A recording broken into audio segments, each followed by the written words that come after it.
कैसे साहब का चैलेंज मुलाहिजा कीजिए। ये चैलेंज है उज़मा रूमी साहिबा के लिए, इंजीनियर साहब के लिए, कि उनको भी ये सारे एनालिसिस जो हैं ये एक्सीलेंट लगे। And here is my question, here is my challenge.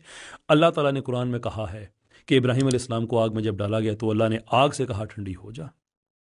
आप बहसियत मुसलमान इस बात को मानते हैं या नहीं मानते हैं? मानते हैं। और अगर मानते हैं तो आप भी उन्हीं उलमा की तरह हैं जो ये कह रहे हैं कि जो सबब है उसको अल्लाह ताला जब मर्जी चाहे उसको सस्पेंड कर दे, जब जब चाहे उसको रीइंस्टेट कर दे। फिर आप में और उनमें फ़र्क है जिन पे आप एतराज कर रहे हैं? जी मैं आपको बताती हूँ फ़र्क क्या है।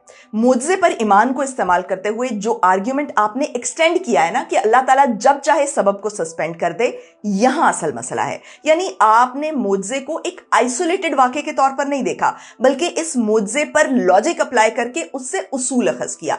ये गलत है।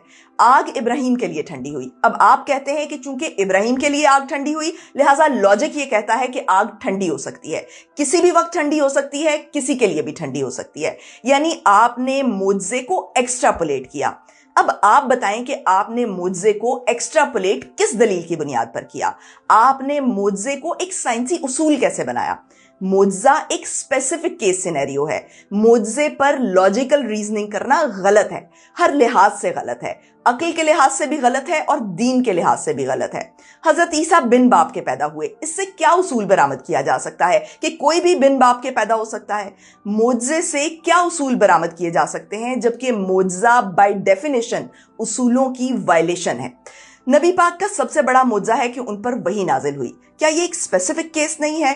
क्या इस मुआवजे को मानने का मतलब यह है कि हम उस पर लॉजिक अप्लाई करें, उसे एक्सटेंड करें और उसूल बना लें कि चूंकि नबी पाक पर वही नाजिल हुई लिहाजा किसी पर भी वही नाजिल हो सकती है, एंड हेंस प्रूव्ड कि कोई भी नबूवत का दावा कर सकता है?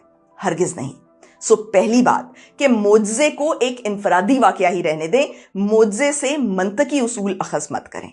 अब दूसरी बात, जरा सोचें कि मुआवजे से अगर हम कोई मंतकी उसूल निकाल भी लें तो आखिर वो कौन सा दावा है जिसके लिए वो उसूल दलील बन सकता है? क्या किसी साइंटिफिक क्लेम के लिए मुआवजे से दलील लाई जा सकती है? मिसाल के तौर पर गजाली ने दावा किया कि ये ऐन मुमकिन है कि रुई को आग दिखाई जाए और वो ना जले। गजाली को छोड़ें, आप फर्ज करें कि मैं ये दावा करती हूं कि अक्लन ये मुमकिन है कि रुई को आग दिखाएं और वो ना जले। अब आपकी अक्ल क्या कहती है कि मेरे इस दावे का सबूत क्या होगा? क्या प्रॉफिट इब्राहिम का मुआवजा मेरे इस दावे की दलील बन सकता है? नहीं जनाब। अगर मैंने इस दावे को बतौर साइंसी हकीकत मनवाना है तो मुझे एक्सपेरिमेंट के जरिए साबित करना होगा कि ये देखो मैंने रुई को आग दिखाई और वो नहीं जली। साइंस में मेरी दलील इंडक्टिव रीजनिंग से आएगी। मुआवजे का लॉजिक किसी भी साइंटिफिक क्लेम के लिए दलील नहीं बन सकता।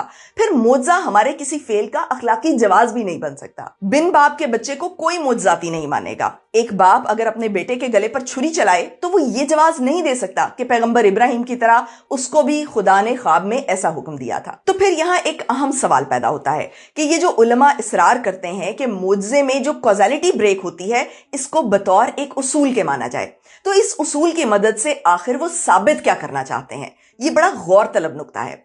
कैसर अहमद राजा ने कहा कि इब्राहिम के मुआवजे से साबित होता है कि खुदा किसी भी सबब को कभी भी सस्पेंड कर सकता है। तो बज़ाहिर ऐसा लगता है कि मुआवजे से उसूल निकाल के वो खुदा की ताकत को साबित करना चाहते हैं।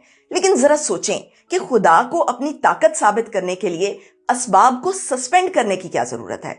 खुदा तो तमाम कायनात का खालिक है। नेचर का हर वाकया ही खुदा की निशानी है। क्या आग के जलाने की पावर में आपको खुदा दिखाई नहीं देता? एक जलजला आता है और कोई मुआवजा नहीं है, रूटीन की बात है, और लोग खुदा का जिक्र करते घरों से निकल आते हैं। सो खुदा की ताकत तो मुआवजे के बगैर भी साबित है। खुदा को अपना आप साबित करने के लिए कॉज और इफेक्ट की रूटीन तोड़ने की जरूरत ही नहीं है। तो फिर सवाल यह है कि मुआवजा किस लिए है? मुआवजे से क्या साबित किया जाता है? तो बात यह है कि मुआवजा खुदा की खुदाई का सबूत नहीं है, मुआवजा नबी की नबूवत का सबूत है। लोग कहते थे कि अगर आप पैगंबर हो तो मुआवजा दिखाओ, तो पैगंबर कॉज और इफेक्ट की रूटीन चेंज करके अपनी ताकत का मुजाहिरा करते थे। सो नूह अलैहिस्सलाम का सैलाब नूह की नबूवत का सबूत है, खुदा की ताकत का सबूत नहीं है। खुदा के लिए तो सैलाब एक रूटीन की बात है।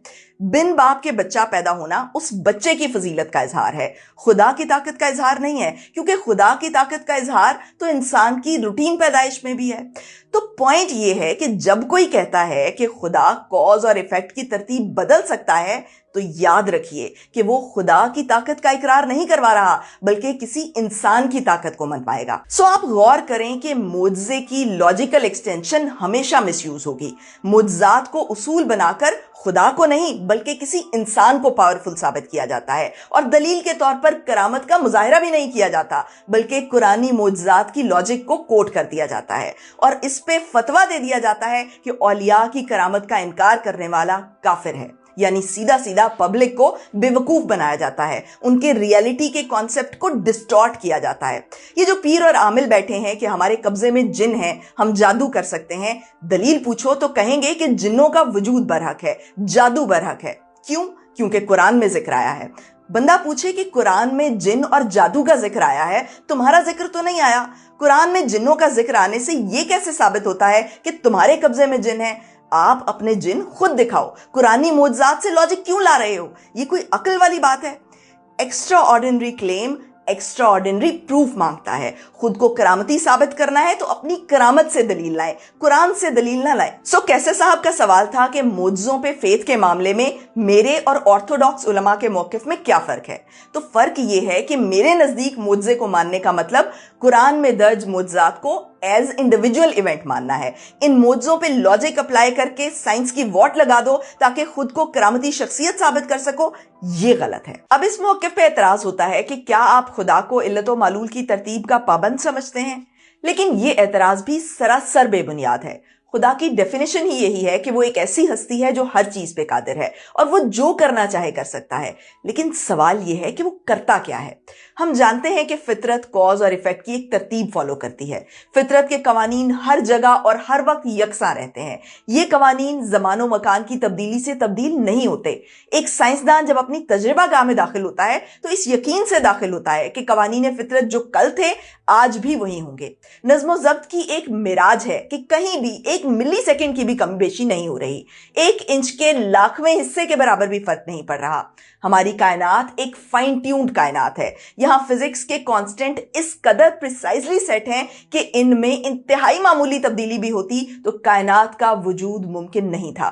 دیکھا جائے تو یہ ترتیب، یہ سوفسٹیکیشن ہر معجزے سے بڑا معجزہ ہے۔ غور کریں تو خدا کی طاقت کا اصل اعتراف کاز اور ایفیکٹ کی ترتیب کو ماننے میں ہے۔ نو ڈاؤٹ خرق عادت پر ایمان اسلام کی بنیاد ہے، لیکن خرق عادت ایک ایکسیپشنل معاملہ ہے۔ اگر ہر شخص پہ آگ ٹھنڈی ہو جائے تو پھر اسے معجزہ کون کہے گا؟ لیکن تصوف نے کیا کیا؟ خرق عادت کے عقیدے کو بے دریغ ایکسٹینڈ کیا۔ اولیاء کی کرامات پر ایمان رکھنا لوگوں کا اسلامی فریضہ بنا دیا۔ معجزوں پہ لاجک اپلائی کر کے اس سے سائنس کے اصول ڈیرائیو کیے گئے، اور یہ اپروچ سائنس کے لیے تباہ کن ثابت ہوئی کیونکہ لوگوں کا ریئلٹی کا کانسیپٹ ہی ڈسٹارٹ ہو گیا۔ معجزے پر فیتھ رکھنا اٹ سیلف سائنس کے راستے کی رکاوٹ نہیں بنتا۔ دیگر مذاہب بھی معجزات کو سیلیبریٹ کرتے ہیں۔ اسلام میں تو ویسے ہی معجزات بہت کم ہیں۔ کرسچینٹی اور یہودیوں کی تمام ہسٹری میریکلز پہ بیس کرتی ہے، لیکن معجزوں سے سائنس نکالنا صرف مسلمانوں کا خاصہ ہے۔ کوئی یہودی یہ نہیں کہے گا کہ ہم لاٹھی سے ڈیم بنائیں گے کیونکہ حضرت موسیٰ نے لاٹھی سے سمندر میں راستہ بنایا تھا، یا کوئی ہندو یہ نہیں کہے گا کہ ہم ہنومان کے کانسیپٹ پہ منکی آرمی بنائیں گے۔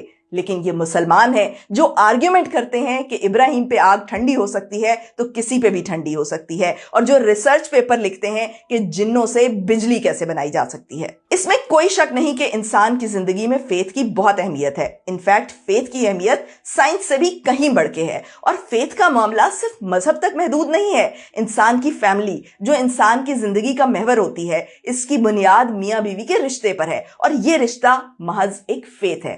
اسی طرح انسان کی نیشنلٹی بھی ایک فیتھ ہے۔ ہم پاکستانی صرف اس لیے ہیں کیونکہ ہم مانتے ہیں کہ ہم پاکستانی ہیں۔ اسی طرح کرنسی نوٹ کی قیمت محض ایک یقین کی بنیاد پر قائم ہوتی ہے۔